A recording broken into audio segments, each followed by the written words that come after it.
Good afternoon, everybody. Welcome to Acadiana Live. We are celebrating Hispanic Heritage Month on the show today. We're hanging out with our friends over at Superior Grill. And, you know, we need a little bit of history. Joining us in the area right now, I almost said in studio, but we are live at Superior Grill. We have Chacelyn, and you are the Spanish Queen for New Iberia. And we met a few months ago, and you are a wealth of history knowledge. So let's talk about Hispanic heritage. It came from Spain to the Americas. How has it kind of shaped our culture today? Yes, awesome. So something that's like a really, really big misconception is the word Hispanic in itself. So Hispanic just means anyone who comes from a country where they primarily speak Spanish. So these are our Mexican people, our Spanish people, so many different groups of people. So it's super, super awesome to be able to represent not only one group, but so many groups from so many amazing countries. So something super, super cool about the upcoming year is actually in 2026, we're going to be celebrating 250 years of America, America being America. And it's actually super awesome. They're actually including the Spanish Festival, Spain, and many different things.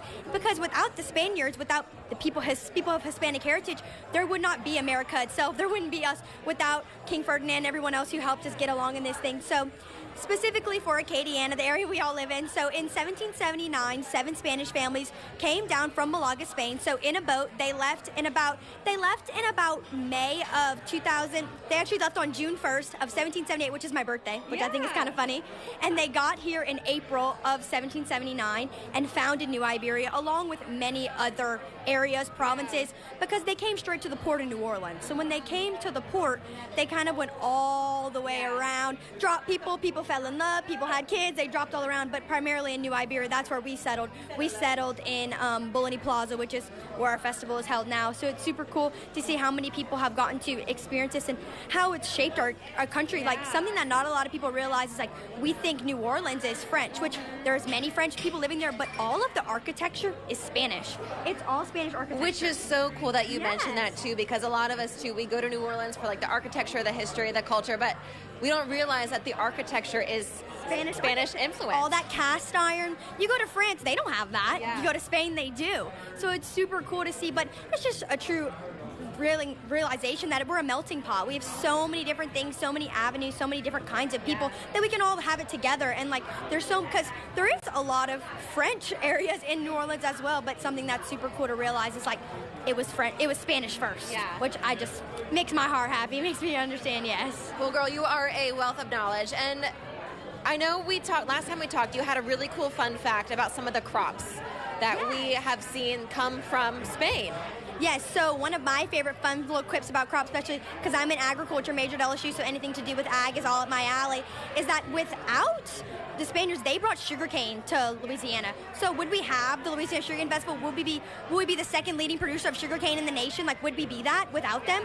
We really don't know. Like, it's so cool to think about, like, how 249 years ago, without them, we don't even know what could have been. It's so cool to think about.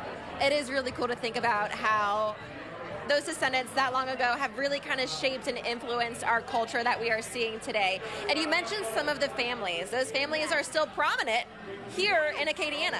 Yes, so the Segura family, Lopez's, Romero's, Viatar, Miguez, Prados, so many different families. And there's not only, just because those are the 7 founding doesn't mean that we all are not still connected. So like, I'm a Peltier, that's my surname, but I'm the 8th great granddaughter of Francisco Segura, a founding father. So just because I may not have a Spanish surname does not mean that I'm not just as interconnected as anyone else. So it's super cool. And if you have any lineage of those families, come join us at the New Iberia Spanish Festival. We're more than willing to have you and you be a part of our family.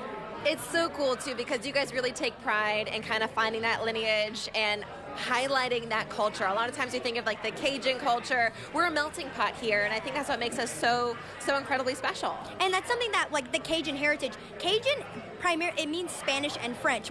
It's together. We're not just French. We're both. So as someone who is a Cajun through and through, I'm French and I'm Spanish. It's so awesome to be able to celebrate both sides of my heritage and be able to because a lot of my French relatives married Spanish relatives, and now we're all together because with a French surname, it's just something that's always been a part of my life, and I love being able to show people that just because we're not just one thing, we can be many things, many come from different avenues and celebrate everyone, because without those people, we would not be ourselves right now. Yeah, absolutely. You are a wealth of history knowledge. I learn something new every time I chat with you.